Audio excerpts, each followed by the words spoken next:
Listen, right now. There is a war being waged for the most valuable territory you will ever possess. It is not a piece of land. It is not a bank account. It is your own mind, and you have been losing. You have been governed by the chaos of other people's opinions, the tyranny of your own reactive emotions, and the endless distraction of a world that demands your attention, but not your growth. This ends now. This book is your declaration of independence. It is the masterclass in seizing the throne of your own consciousness, in becoming the absolute, unquestioned authority of your inner world. You are not here to learn a few tips. You are here to become sovereign. Pay attention. Your new reign begins in the next 60 seconds. Listen to me. Right now, where is your mind? Is it here with my voice? Or is it already scrolling through the mental list of emails you need to answer, the notifications you just checked, the argument you had yesterday, the errands you have to run tomorrow? This mental chaos, this constant buzz, it's not being busy. It's being absent. It's the sound of a kingdom with no king, a ship with no captain. It's the hum of the autopilot you've been living on for years, and it's time to shut it off. This is the diagnosis you've been avoiding. You wear busy like a badge of honor, but it's just a cover story, a lie you tell yourself to avoid a more painful truth, that you are reacting, not leading. Your workday is a series of responses to external demands, a ping, a message, a deadline set by someone else. Your downtime is an endless scroll through the curated highlights of other people's lives, or a numbing out in front of a screen. You are living a script written by your boss, your family, your culture, your own untamed anxieties. You didn't choose this script. You inherited it. And every time you complain but do nothing, you endorse it. You are a subject in your own life, taking orders from a world that doesn't care if you live or die. That's the reality, and you need to hear it, but that reality is not a life sentence. It is a choice. You have a choice. There is a moment every single day where this changes. It's not a loud moment.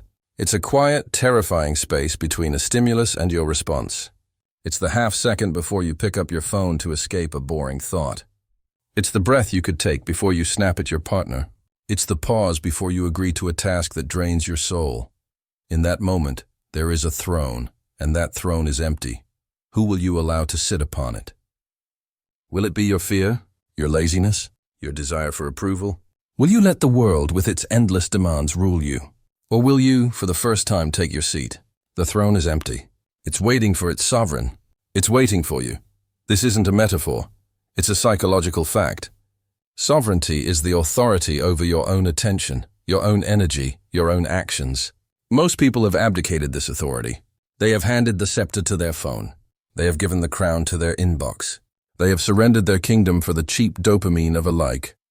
You are reading this because you are not most people. You feel the ache of that abdication. You know deep down that the throne is yours by right. But a right unclaimed is a right forfeited. So, how do you claim it? Not with a grand one-time declaration. That's a fantasy. You claim it with a single, repeatable, non-negotiable act of governance. Your first sovereign act is this, the nightly review. This is not a journaling exercise for your feelings. This is a tactical audit of your kingdom. This is you, the ruler, examining the ledger of your most precious resource, your focus. Here is what you will do. Tonight and every night you will take 5 minutes. No phone, no distractions. You will ask yourself 3 questions, and you will answer with brutal, uncompromising honesty.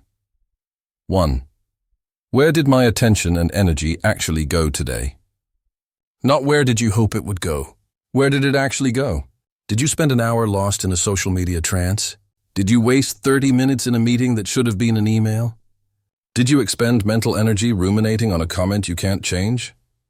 Write it down. Confront the evidence. You are assessing the state of your realm. No judgment yet, just the facts. 2. Of those expenditures, which were conscious choices and which were reactions. This is the key. This is where you separate the sovereign from the subject. Did you choose to work on that important project, or did you just react to the easiest task? Did you choose to have that difficult conversation, or did you react by avoiding it? You are identifying the leaks in your authority. You are shining a light on the moments you handed over your crown. 3. Based on this evidence, who was in charge today? Me or my autopilot? This is the verdict. This is the moment of truth. The data doesn't lie. The ledger reveals all. Was today an act of governance, or was it a day of servitude? You must face the answer. This nightly review is your foundational discipline. It is the mechanism that shuts off the autopilot. It forces you to see the gap between the life you want and the life you are actually building, hour by hour, choice by choice. It transforms you from a passive character in your story into its author. You don't need anyone's permission to do this. You don't need to wait for Monday. You don't need to feel motivated. Motivation is a myth used by people who don't have discipline.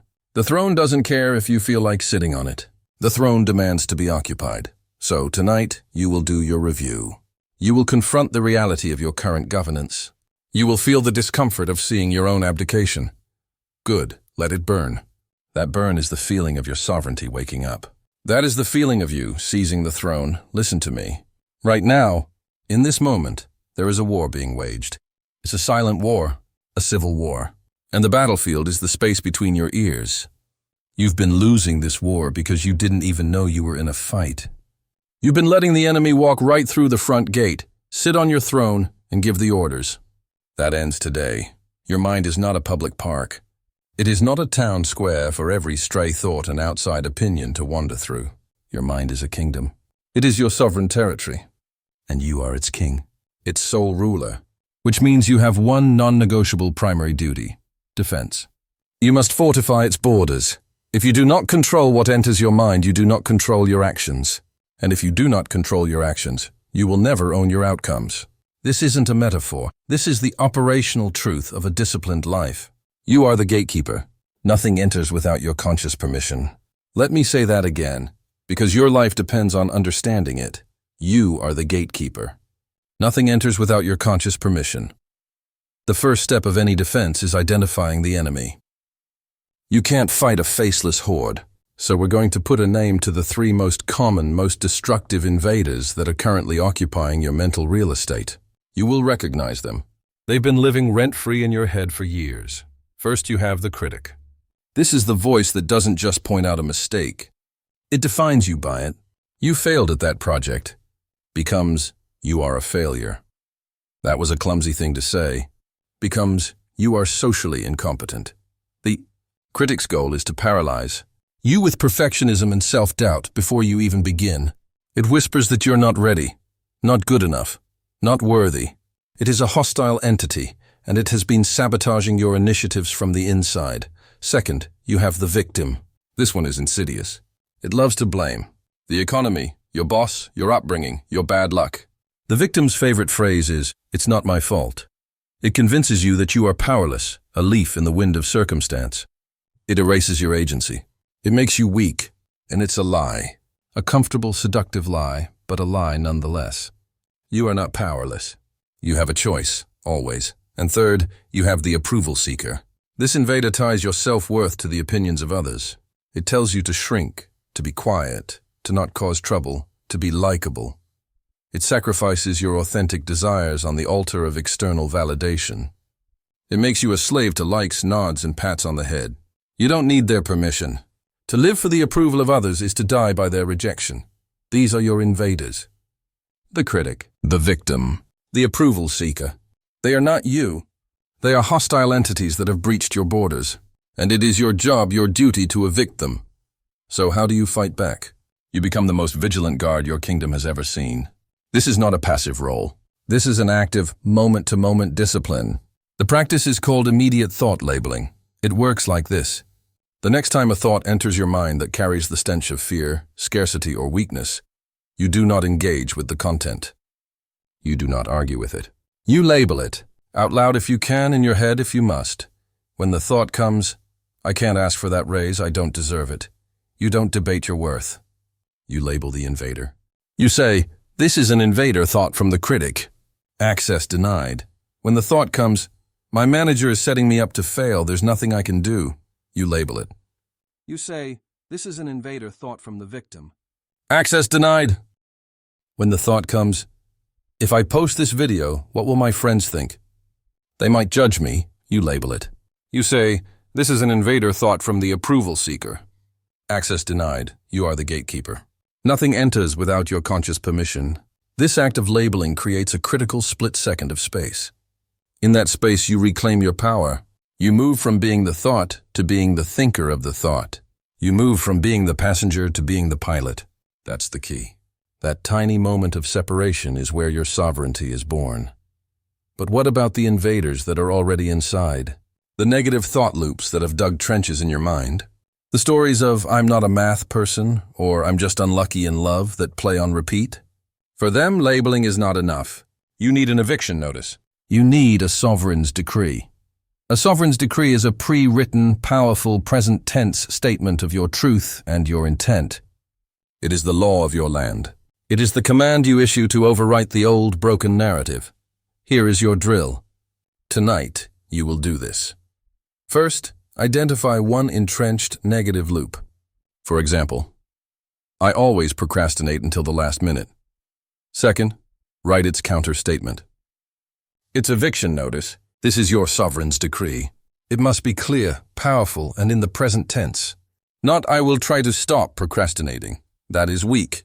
That is a request. A king does not request. A king decrees. Your decree is, "I am a man, woman of immediate action. I begin my most important task the moment it is before me. My discipline is non-negotiable." Third, you will weaponize this decree. Every time you catch the old loop playing, "I'll do it later," you will not just label it. You will actively replace it. You will speak your decree out loud with conviction. You will evict the squatter and reclaim the territory with the force of your own voice. This is how you rebuild a disciplined mind. One eviction at a time. One decree at a time. You stop letting the invaders write the story. You take the pen yourself. You are the gatekeeper. Nothing enters without your conscious permission, and what is already inside stays only by your allowance. Your mind is your kingdom. It's time you started acting like its sovereign ruler. You fortified the borders. You've identified the invaders. Now you must learn to command the space within, because a king who speaks too much hears nothing. It's time to master the most powerful discipline of all. Silence. Listen up. Right now you are engaged in a war. It's a silent, bloodless war fought in the space between your ears. And the prize is not your money, not your time, but something infinitely more valuable, your attention. Your attention is the most valuable currency you possess. It is the raw material of your reality. What you focus on expands. What you ignore withers and dies. And you've been letting the world steal it from you, dime by dime, notification by notification, until you're bankrupt of focus and drowning in distraction. We're going to end that. Today. This chapter is about reclaiming your cognitive sovereignty. This is about building an unshakable focus. Let's start by dismantling the most pernicious lie you've been sold, the myth of multitasking. You think you're being efficient? You're not. You're doing multiple things poorly, with the quality of a distracted child. Every time you switch from a crucial report to a text message, you incur a switching cost. Your brain has to disengage from one context and load another. It wastes time, it burns energy, and it makes you stupid. The work you produce in a fragmented state is shallow, error-prone, and utterly forgettable. Think about it. The employee who has 10 tabs open, jumping between a spreadsheet, their email, and social media, produces work that is, fine, it's passable. It's what a serf produces. Now think of the CEO. She guards her calendar like a fortress. For 3 hours, she works on nothing but the quarterly strategy. The door is closed, the phone is off, the world disappears. The work she produces in that state is visionary. It moves millions. It changes markets. What's the difference? The CEO understands a fundamental law of power. Where your attention goes, your power flows. Your fractured attention means your power is leaking everywhere. Their focused attention means all their power is channeled into a single world-altering beam. Where your attention goes, your power flows. Remember that. It's not about time management. It's about energy and attention management. So how do we fix this? We build what I call the architecture of deep work. We create sovereign blocks of uninterrupted high-leverage focus. This isn't a suggestion. It's a non-negotiable protocol. First, you will identify the 1 or 2 tasks that, if done with excellence, would change everything. Not the 10 trivial tasks that make you feel busy. The 1 or 2 that actually matter. That is what you will place inside your sovereign block. Second, You will defend this block with your life. This means time, a minimum 90-minute block.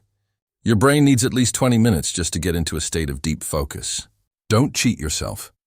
Space, a physical or digital space that is sacred. A closed door, a do not disturb sign. A browser with every single tab and application closed except the one you are working on. Rules, no phone in the room. No email, no exceptions. You are the sovereign of this time. You do not react, you create.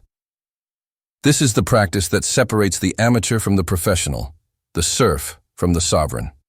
The employee reacts to every ping, believing it's urgency. The sovereign knows that true urgency is rare, and most interruptions are merely the tyranny of the trivial. You must choose. Will you be the employee or the CEO of your own mind? Where your attention goes, your power flows. Invest it wisely. Now, to protect this architecture, we need to address the primary invader, the digital world. Your phone is not a tool.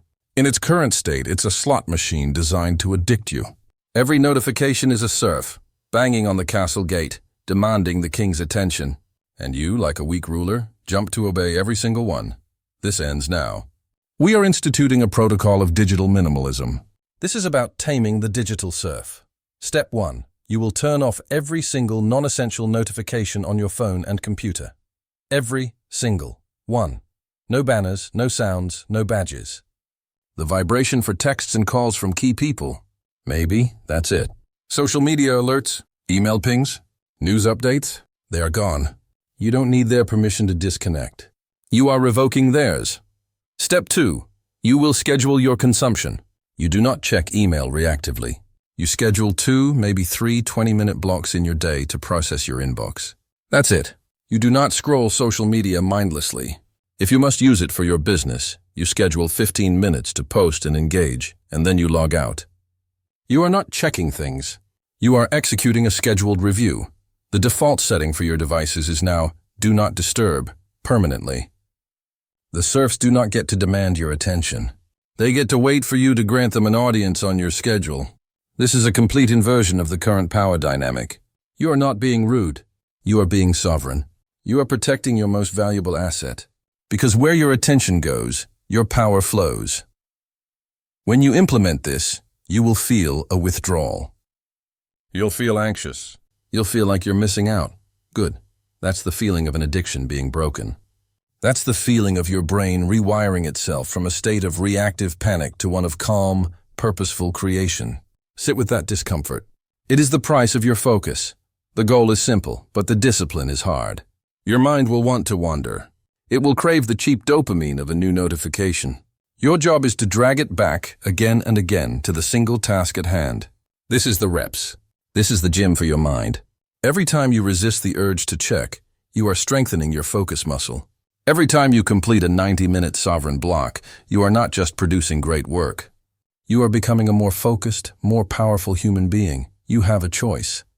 You can continue to let the world shatter your attention into a million useless pieces, or you can consolidate it, forge it into a laser, and start cutting through the noise to build something that matters. The quality of your life will be determined by the quality of your focus. Where your attention goes, your power flows. You've reclaimed your attention. You've built the focus of a sovereign. But a king doesn't just control what he focuses on. He controls what he says, and more importantly, what he doesn't. Listen to me. Right now, the life you are not living, the business you haven't started, the body you haven't built, the peace you haven't earned, is being paid for in a single currency. Time. And you are spending it like a drunk king tossing gold coins to the pigeons. This ends today. Your time is not a suggestion. It is not a request. It is your throne, the seat of your power, the center of your kingdom. And from this moment forward, you will rule from it. You will stop begging for scraps of your own day. You will stop letting thieves pick your pockets. You will reclaim every single stolen minute. That's not a hope. It's a command. Audit your kingdom's resources. A king who does not know the state of his treasury is no king at all. He's a puppet. And you? You've been a puppet. You complain you have no time, but you have no idea where it's going. That stops now. We are conducting a brutal 72-hour time audit. For the next 3 days, You will track every waking minute. I don't care how you do it. A notepad, your phone, a spreadsheet, every single minute. And you will categorize each hour into one of 3 categories. This is the report on the health of your kingdom. First, sovereign time. This is time invested in your throne. It's the deep work that moves your mission forward. It's the workout that forges your body. It's the strategic planning, the skill acquisition, the revenue-generating action. This is time that pays compound interest. It builds your legacy. Second, serf time. These are the necessary tasks of maintenance: cooking, commuting, answering essential emails, chores. They need to be done, but they don't build the kingdom. They just stop it from collapsing. A kingdom needs serfs, but serfs do not rule. They serve. And third, sabotage time. This is the time you give away to the invaders. Mindless scrolling, binge-watching someone else's life, the 45-minute quick chat that turns into a complaint session, worrying about things you cannot control. This is time spent actively tearing down your own walls, plundering your own treasury. When you do this audit, you will be horrified. You will see in stark, undeniable numbers that your kingdom is being bled dry by sabotage, maintained by serfs, and barely visited by its sovereign. But this horror is a gift, because now you see the truth. You have a choice. You can continue to be the victim of your own chaotic days, or you can pick up the scepter and rule. The audit is your first act of royalty. The sovereigns schedule most people schedule from a position of weakness. They open their calendar and see it already filled with the demands of others, meetings, requests, obligations. They then try to cram their own life into the cracks. This is serf behavior. It ends now. You do not schedule what's left. You schedule what matters first. This is the discipline of the sovereign's schedule. You move from reaction to creation. The first thing that goes into your calendar every single week is your sovereign time.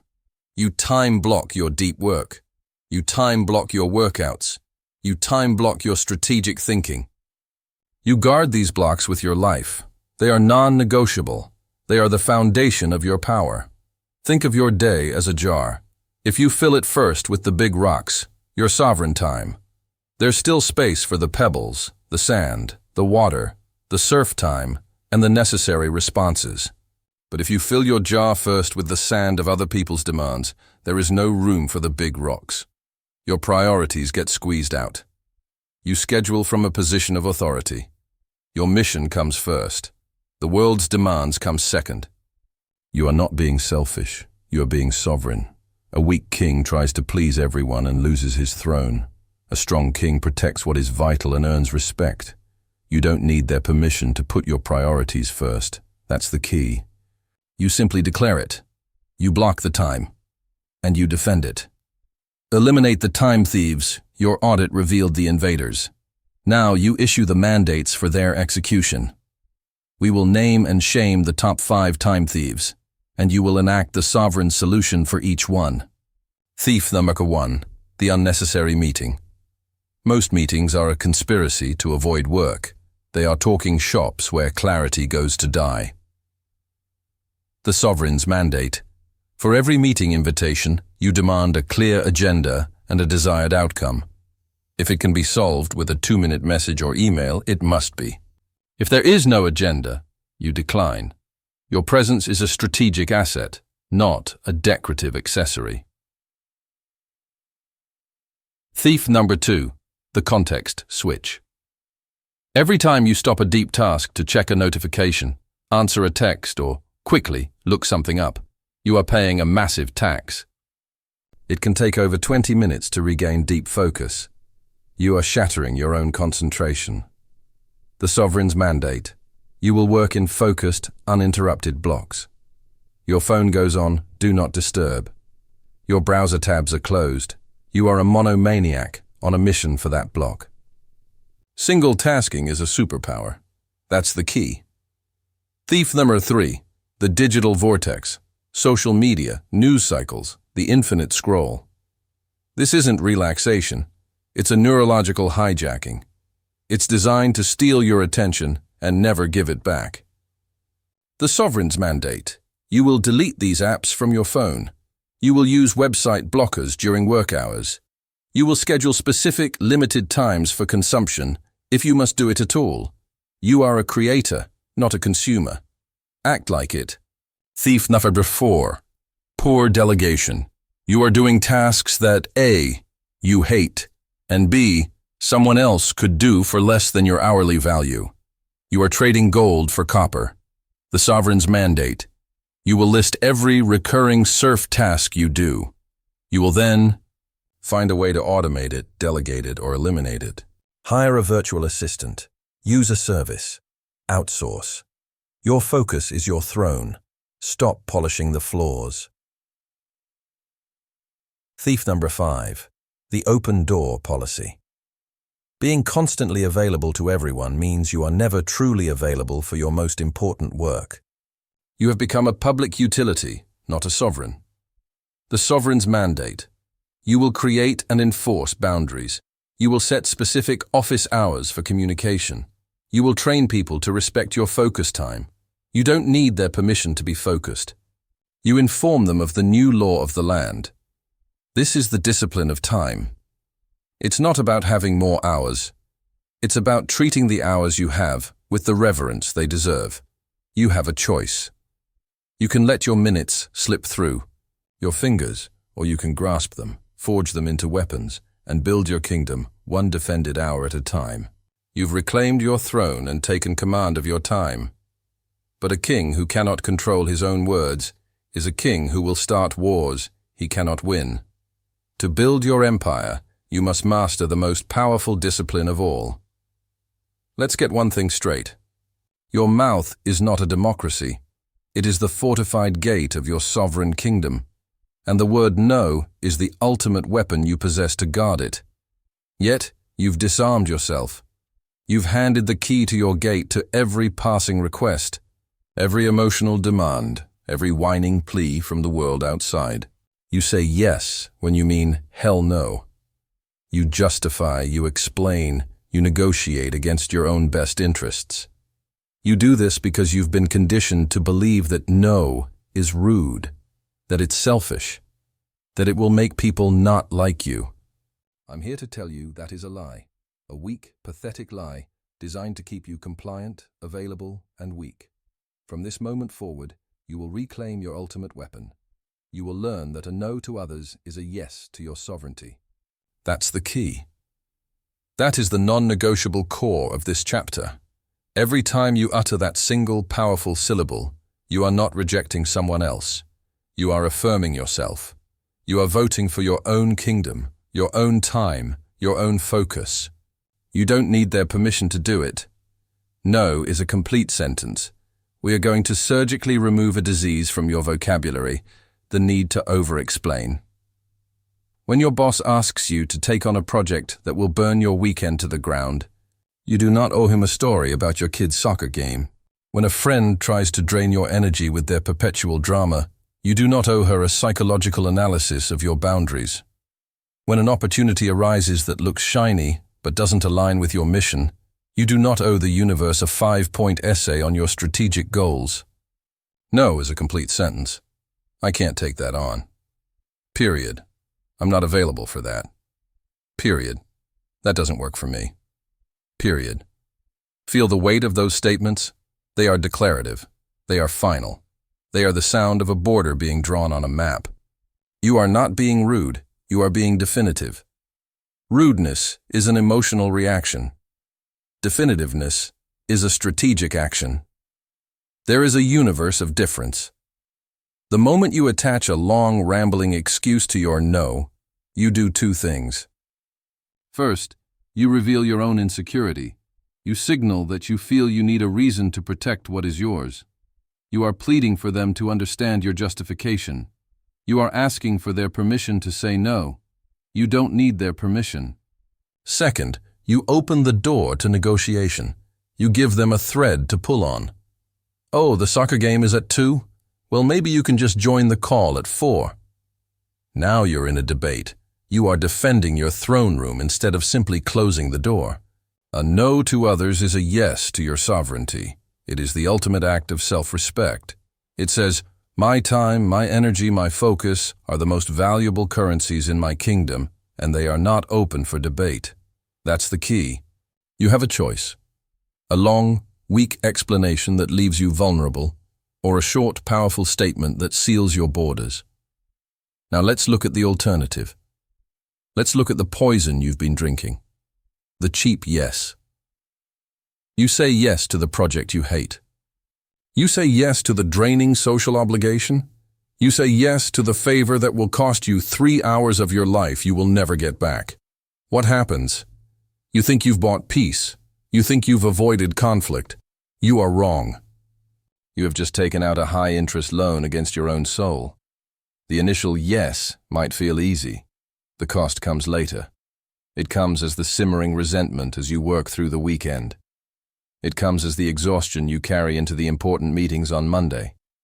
It comes as the fractured focus because part of your mind is always occupied with the bitter task you agreed to. This is the compound interest of betrayal of yourself. Every cheap yes is a theft from your throne. You are literally giving away the resources meant for your kingdom's growth, for your mission, for your own peace. You are robbing your future self to appease someone else's present moment. That is not generosity. That is self-sabotage dressed up as politeness. Let's be brutally honest. People who get angry at your no were only interested in your yes. They weren't interested in your well-being. They were interested in your compliance. Their disappointment is not your emergency to manage. Your emergency is the hemorrhage of your time and energy. Every cheap yes is a theft from your throne. Remember that phrase. Burn it into your mind. The next time you feel that weak yes forming on your lips, I want you to see a vision of your kingdom, your future, your potential, and a thief walking out the front gate with a bag full of your gold. That is the true cost. This is not theoretical. Sovereignty is practiced. It is a discipline. So here is your field manual, your protocol for delivering the sovereign's no. It is simple, repeatable, and graceful because it is rooted in your unshakable power. Step 1. The pause. When a request lands, you do not respond immediately. You take a breath. This breath is the space between the external demand and your internal command. In that space, you ask one question. Does this serve my kingdom? If the answer is not an immediate hell yes, then the answer is no. Step 2. The clear, unapologetic statement. You deliver your no with the same tone you would use to state the time. It is a fact, not a negotiation. I won't be able to take that on. I'm not available for that. That doesn't align with my current priorities. Notice what is missing? The word sorry. You are not sorry for protecting your kingdom. Do not apologize for your sovereignty. Step 3. The optional graceful bridge without undermining your no. You can, if you choose, add a single sentence to maintain the relationship, but it must not reopen the negotiation. I appreciate you thinking of me, but I won't be able to join.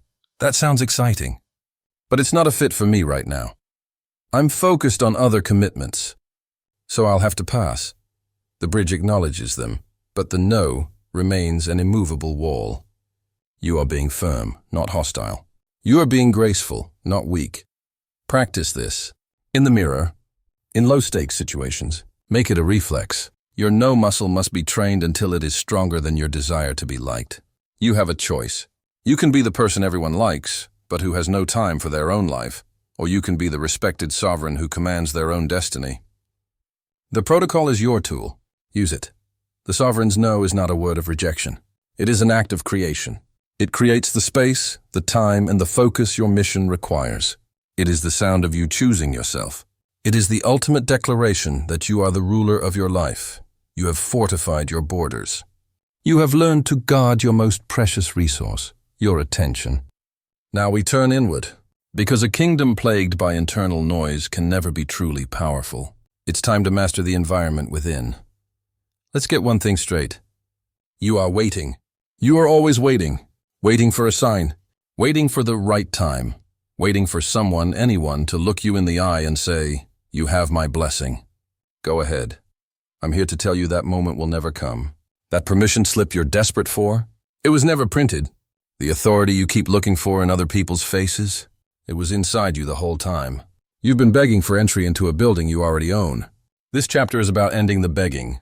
It's about firing the committee in your head and realizing you are the sole governing body of your life. You don't need their permission. You issue the decrees. The approval addiction, we need to call this what it is. An addiction, a weakness. A chemical craving for external validation that leaves you sick, shaky, and powerless. Every time you ask, "Is this okay?" you are handing over your crown. Every time you hesitate, wondering what they'll think, you are abdicating your throne. Think about it. The man who won't buy the car he wants because he's worried about his friend's jealousy. That's weakness. The woman who stays in a dead-end job, waiting for a manager's praise that never comes to feel successful. That's an abdication. You are handing a stranger the remote control to your self-worth, and then being surprised when they change the channel to a show you hate. This need for approval is the single greatest leak in your personal power. It's not about being polite. It's about being powerless. You're seeking a consensus for a decision that requires only one vote, yours. When you seek permission, you are fundamentally asking, am I allowed to be great? Am I allowed to be powerful? Am I allowed to have what I want? And the universe, through the mouths of mediocre people, will always answer no. They will say no because your ambition holds up a mirror to their own complacency.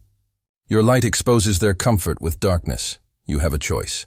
You can continue to feed the addiction, to get your small, pathetic hits of good job from people whose lives you wouldn't want, or you can cut off the supply.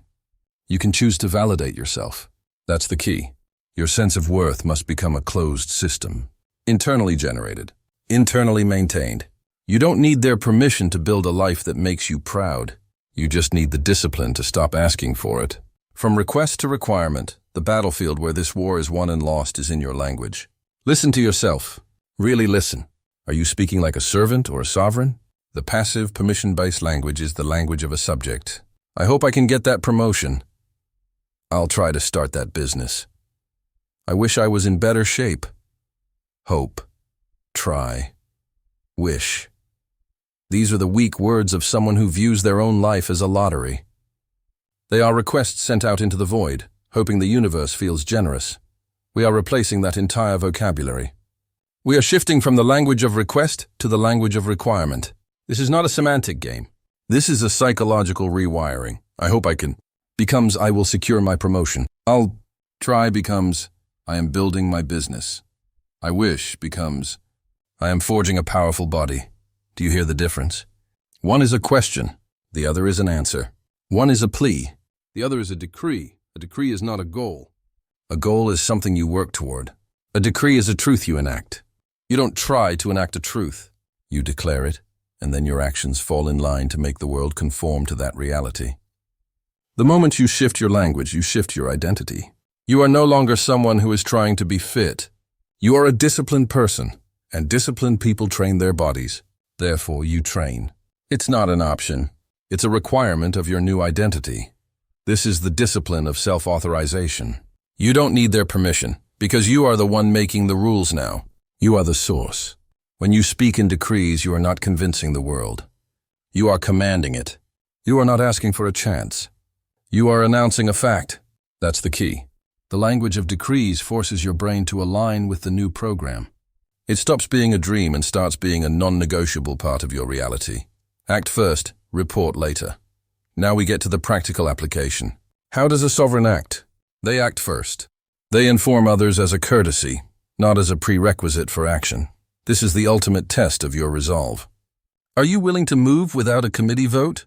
Are you willing to make a decision that might be wrong, but is decisively yours?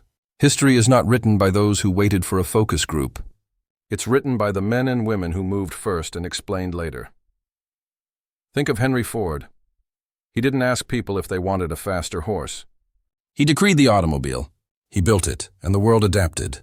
Steve Jobs didn't ask consumers if they wanted a touchscreen phone with no keyboard. He decreed the iPhone. He acted on his own authority, on his own vision. He reported his success to the world after he had built it. In your own life, this principle is just as powerful. You don't ask your partner if you can go to the gym. You inform them of your schedule. You don't wait for your boss to give you a new title to take on leadership. You start leading, and the title follows the reality you created. You don't ask the world if you're allowed to be confident. You act with confidence, and the world accepts it as fact. Acting first is a display of power. Reporting later is a display of respect, but you must act first. Every second you spend explaining your plan is a second you are not spending executing it. And more often than not, the act of execution will answer all the questions anyway. Your success will be your report. Your transformed life will be your justification. You have a choice. You can be the person who presents a business case for your own existence, or you can be the person whose actions are the business case. You don't need their permission to start. You only need the discipline to move. Conclusion: stop seeking permission. The very act of seeking is an admission of subordination. You are not a subordinate in your own life. You are the ruler. Your word is the final word. Your vision is the mandate. From this moment on, your goals are not requests you make of the universe. They are decrees you issue to it. You speak it into existence, and then you use relentless action to make the world agree. You've taken control of your voice. You've stopped asking and started declaring.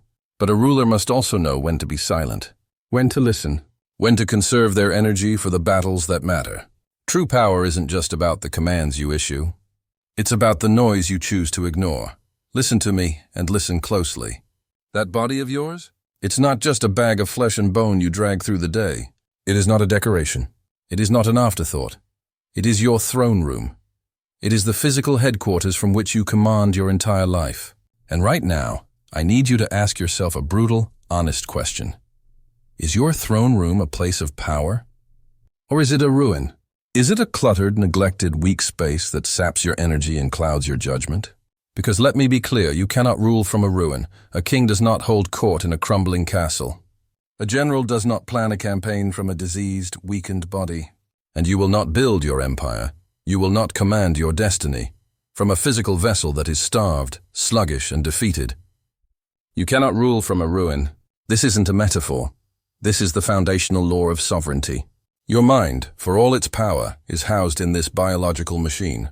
When the machine is broken, the command signal is full of static. When the throne room is weak, every decision you make is compromised. So we fix the foundation. We rebuild the throne room.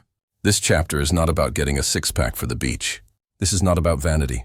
This is about energy capital. This is about having the raw physical power to execute your will, to face down challenges, and to lead without exhaustion. It's about building the unbreakable body of a sovereign, and it starts with 3 non-negotiable energy rituals. The first pillar, strategic movement. This is not about punishment. This is not about mindlessly grinding out hours in a gym you hate. This is about sending a daily physical signal of dominance to yourself. It's about reminding your body who is in charge. You are moving the body to fortify the mind. Lift something heavy. Run until your lungs burn. Flow through a yoga sequence with total control.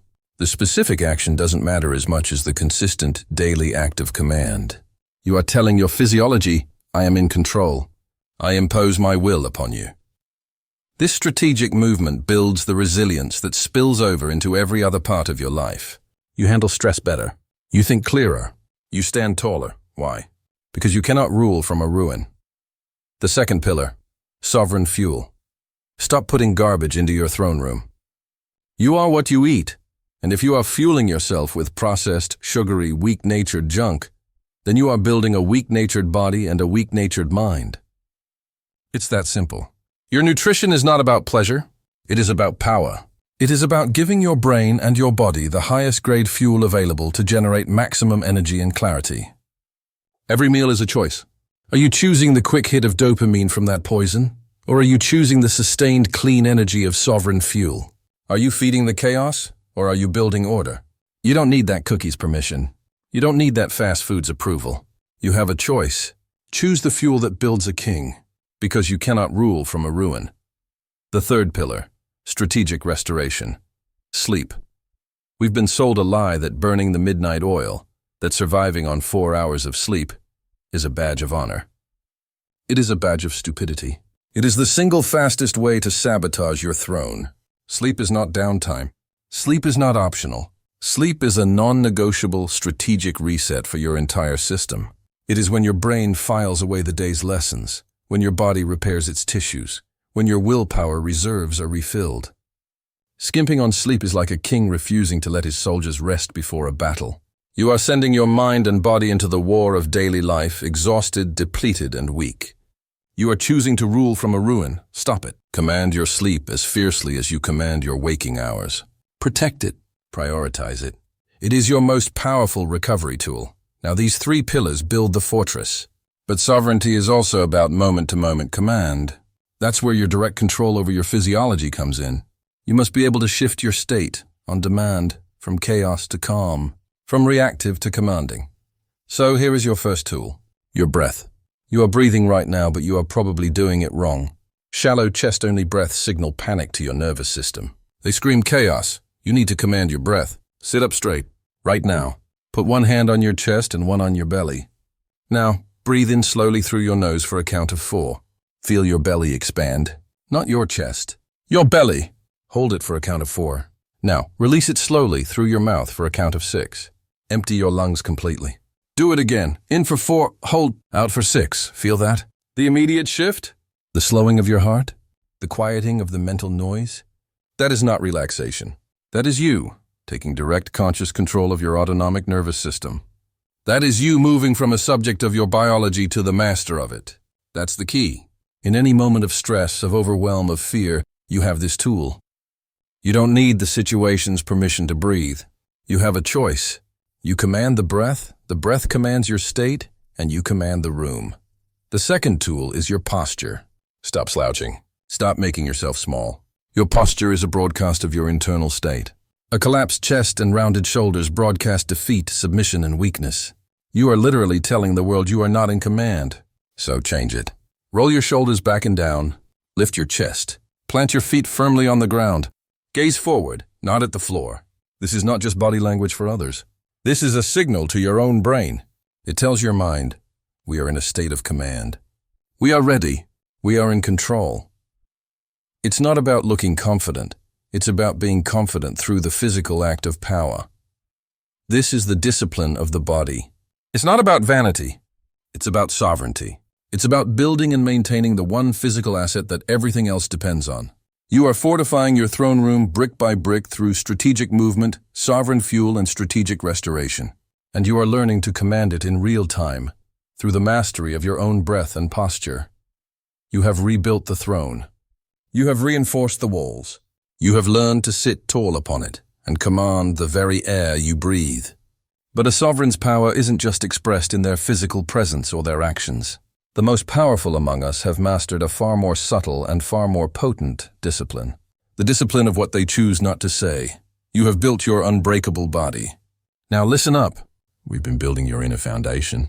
The mindset, the discipline, the unshakable belief in your own sovereignty. But here's a truth you can't ignore. A truth that will undermine everything we've built if you don't address it. Your environment is either your fortress or your prison. It's either a training ground for a champion or a daycare for the mediocre. You think you can have a mind of an emperor while living in the squalor of a peasant? You think you can focus like a sovereign while your digital life is a 3-ring circus of notifications and nonsense? No, absolutely not. Your external world is a perfect mirror of your internal world. A cluttered, chaotic environment is a symptom of a cluttered, chaotic mind. And a weak king surrounds himself with court jesters. A strong king builds a council of excellence. You have a choice. You can let your environment happen to you, or you can command it. You can curate it. You can rule it. That's the key. This chapter is about taking that command. It's not about tidiness. It's about sovereignty. Your surroundings are a reflection of your mind. Look around you. Right now, the room you're in, your desk, your phone's home screen, the notifications piling up. What does it say? Is it a space of purpose, of power, of focused intent? Or is it a monument to distraction? A landfill of half-finished projects and cheap dopamine hits? Every piece of clutter is a tiny vote against your own importance. Every dusty corner is a silent agreement with chaos. Every app designed to hook your attention is a leash you've willingly clipped to your own neck. You are the ruler of your life, so why does your domain look like a bargain bin flea market? I want you to conduct an audit, a throne room audit, today, not tomorrow. Today. First, the physical. Walk through your home, your bedroom, your car. as if you were a visiting monarch inspecting your holdings. Be ruthless. Is your bed made? Is your floor clear? Are your surfaces free of the junk that accumulates like psychological plaque? This isn't about being obsessive. It's about sending a continuous subconscious message to your brain. I am in control here. Order is the default. This space serves me. Then the digital. This is your modern court. Open your phone. How many apps are there that you haven't used in a month? Scroll through your social media feeds. Who are you following? What content are you consuming? Is it educational? Inspiring? Or is it just mindless entertainment, gossip, and the curated highlight reels of other people's lives? Your digital space is not neutral. It's a battlefield for your attention, and you are currently losing. You don't need their permission to hit the unfollow button. You don't need their permission to delete an app. That's the key. This is your kingdom. Start acting like it. Banish the court jesters. In every weak kingdom, the court is filled with jesters. They don't produce anything. They don't defend the walls. They don't offer wise counsel. Their only job is to entertain, to distract, to make the king forget his duties with a cheap laugh or a bit of gossip. You have court jesters in your life, and it's time to banish them, the people. You know who they are. The friends who drain your energy with their constant drama and complaining. The ones who mock your ambitions, who tell you to be realistic, who get uncomfortable when you start talking about discipline and growth. They are psychological vampires, feeding on your potential to make themselves feel better about their own stagnation. Their presence in your life is a tax on your sovereignty. The mandate is simple, and it is final. If it does not serve the reign, it must leave the court. You don't need a dramatic confrontation. You need a strategic withdrawal. Phase them out. Stop initiating contact. Your energy, your time, your focus, these are your most precious resources. Guard them like the crown jewels they are.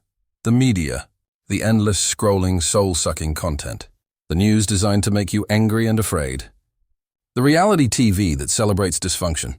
The podcasts that are just two guys complaining for 2 hours. This is mental junk food.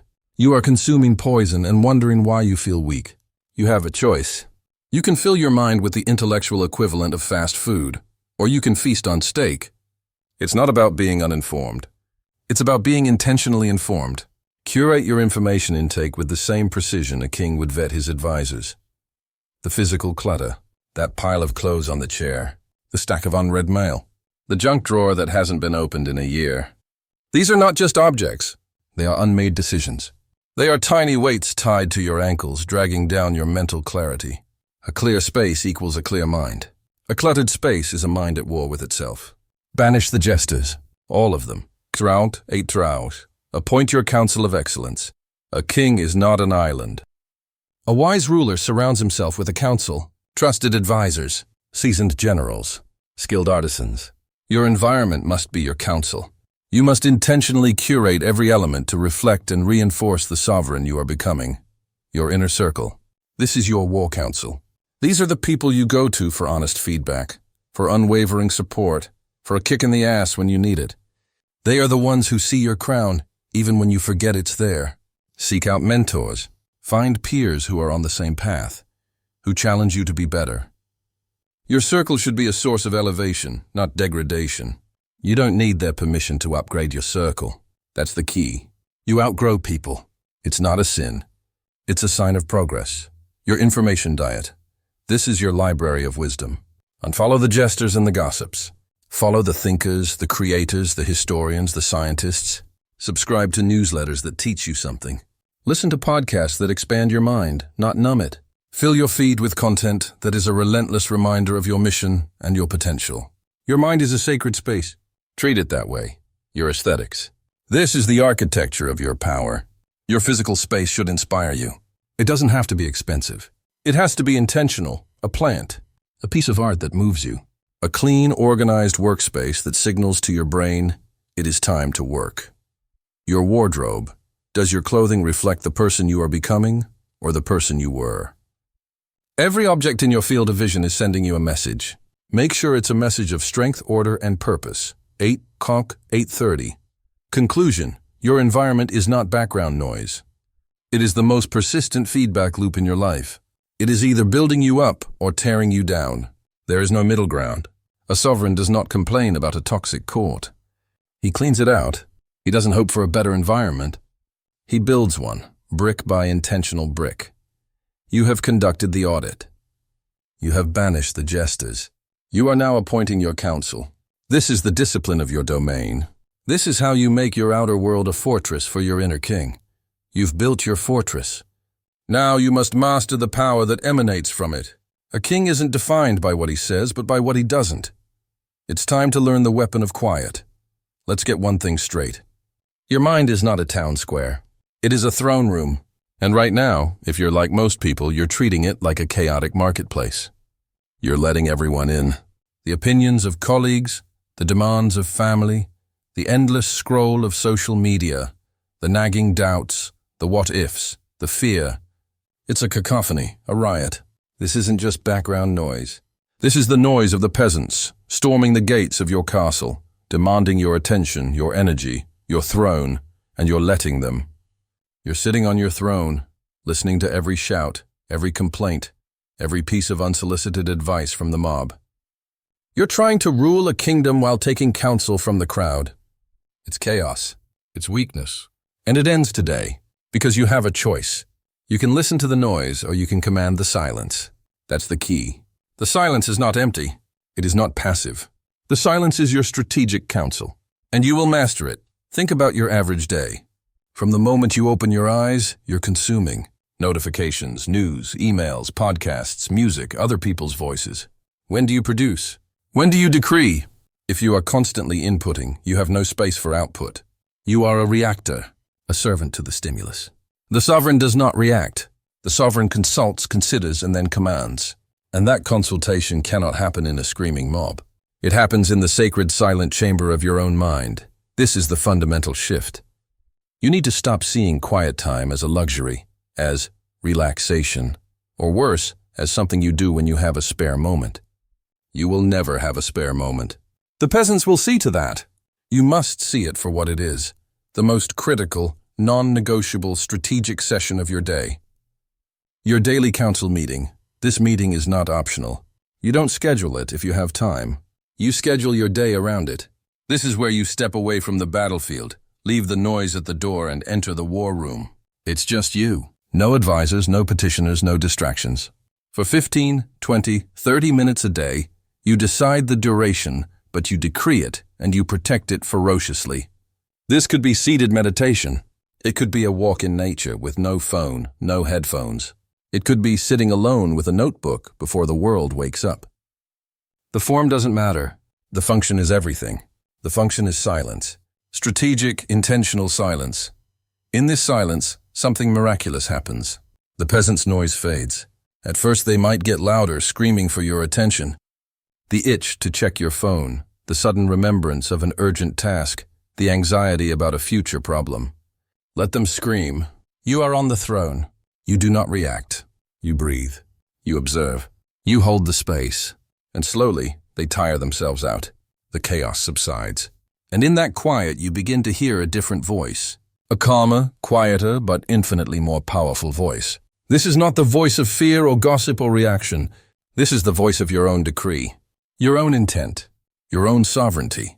This is where you stop listening to what everyone else wants and start hearing what you must do. That difficult decision you've been agonizing over? The answer is in the silence.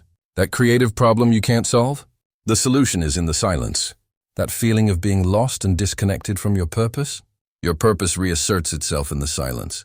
The answers were always there. You just couldn't hear them over the mob. This practice, this daily counsel, is where you reconnect with your core intent. You ask the hard questions, and you wait for the clear answers to emerge from the quiet, not from the panic. What is the one thing I must accomplish today to move my kingdom forward? The silence will tell you. Is this relationship, this habit, this project aligned with my rule? The silence will tell you. What am I truly afraid of, and what is the first move to conquer it? The silence will tell you. You don't need their permission to find these answers. You just need the discipline to be quiet enough to hear them. This is the ultimate act of discipline. It's easy to be busy. It's easy to be distracted. It's hard to be still. It's hard to face yourself. But that is the price of command. It's not about finding peace. It's about gathering intelligence on yourself and your world. It's not about meditation. It's about command and control. Every minute you spend in intentional silence is a minute you are not a slave to external forces. You are fortifying your position. You are planning your next move. You are hearing your own counsel. That's the key. So, here is your decree, starting tomorrow. You will institute your daily council meeting. You will block the time. You will guard it with your life. You will sit in the silence, and you will let the noise of the peasants become a distant murmur. You will listen for your own voice, and when it speaks, you will write its decrees down. A thought, an idea, a command. You will capture it. You will act on it. You have a choice. You can be a puppet jerked around by the strings of external noise, or you can be the sovereign who commands the silence. The choice is yours. Make it. You have just fortified your mind against the chaos of the world. But a sovereign's strength is not just internal. It must be projected and protected in the physical realm. Your energy, your vitality, your very presence is your ultimate asset. And it is under constant assault. You've fortified your mind. You've commanded your time. You've curated your environment. You've waged war on the distractions, the doubts, the digital ghosts begging for your attention. You've done the work. But now we arrive at the ultimate question. The only question that ever truly mattered. What is all of this for? Is it just to be a little more productive? To check off a few more tasks? To have a slightly cleaner room and a slightly quieter mind? No, that's a technician's goal, a servant's ambition. We are not here to build a better system for getting through the day.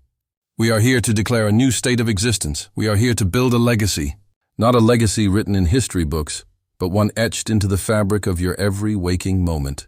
A life that is, in its every decision, its every action, its every quiet thought, entirely and unequivocally your own. This is the final piece. This is the sovereign's legacy. 33.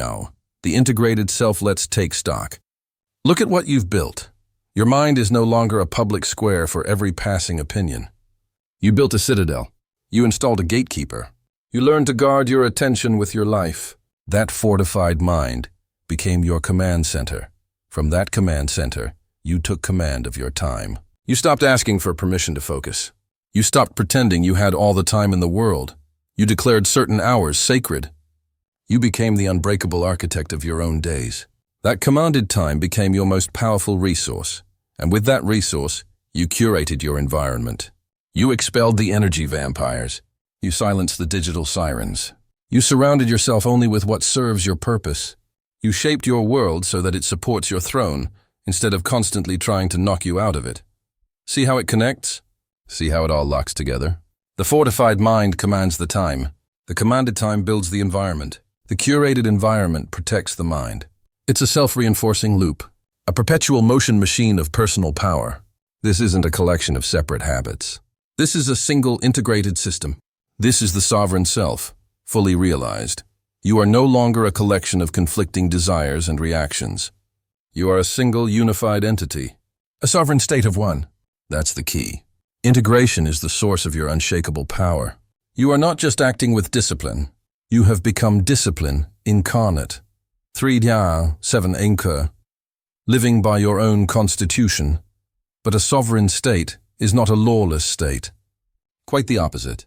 The most powerful nations are built upon a foundational document, a constitution. A set of principles so core, so non-negotiable, that every law, every decision, every action is measured against it. Up until now, you've been living by a constitution written by someone else. Your parents, your culture, your boss, the algorithm. Your reactions have been their laws. Your anxieties have been their amendments. It's time to tear that document up. It's time to write your own. I want you to take out a piece of paper.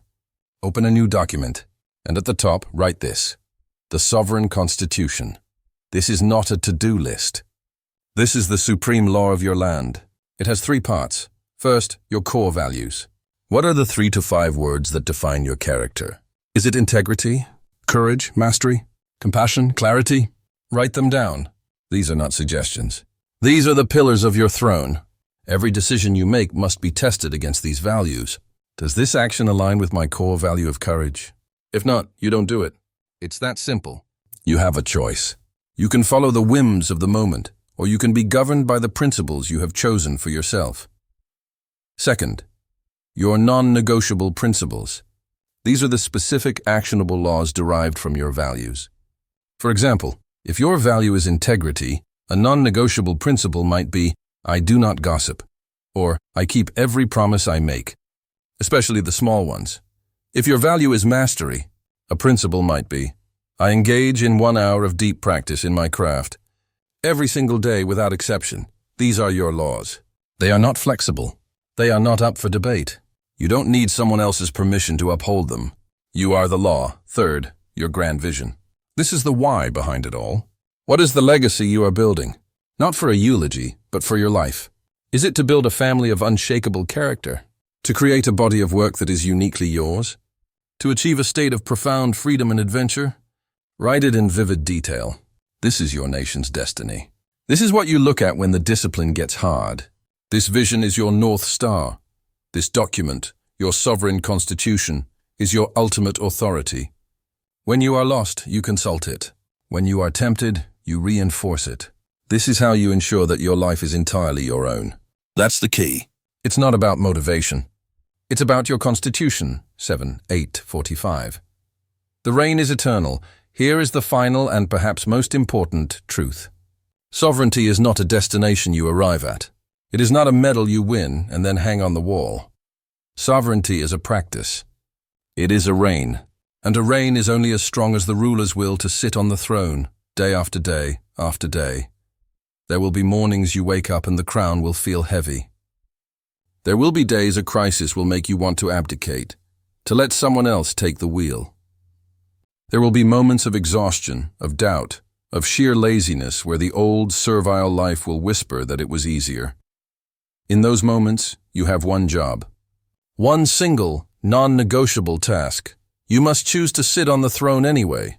You must open your eyes and consciously, deliberately choose to rule.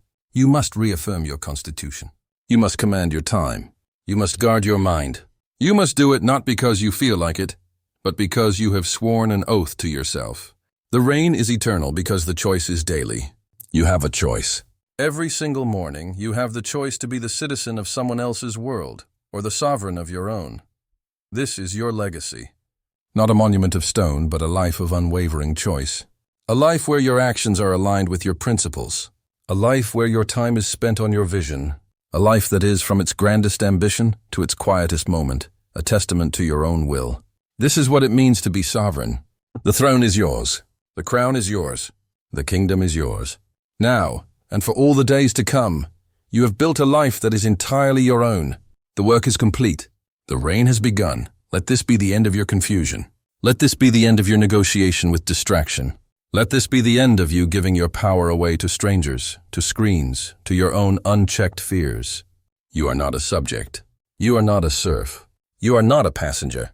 You are the sovereign. Your mind is your kingdom. Your time is your throne. Your focus is your army. Your no is your shield.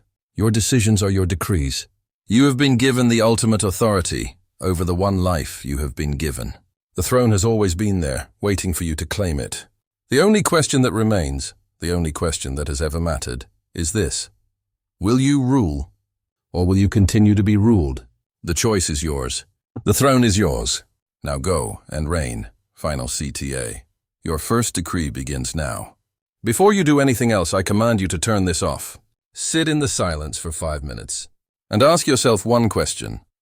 What is the very first thing I will do differently as the sovereign of my own life today? Then go and do it. This is not a suggestion. This is your first command. Execute it.